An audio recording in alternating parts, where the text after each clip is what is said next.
जब जब वोट आवे जब जब वोट आवे दूर दूर घूमे हो कंगाल बनी के इहो नेता दलाल हो कंगाल बनी के इहो नेता दलाल हो कंगाल बनी के कालवा जोड़ी के नेता कालवा जोड़ी के नेता वोटवा दक्षिणे हो कंगाल बनी के ओहो नेता दलाल हो कंगाल बनी के इहो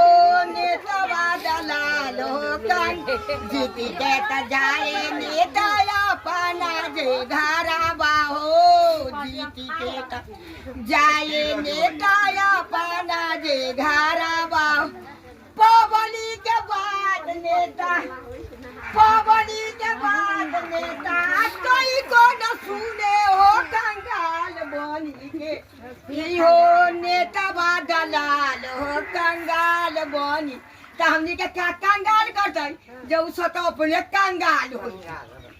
हाँ सब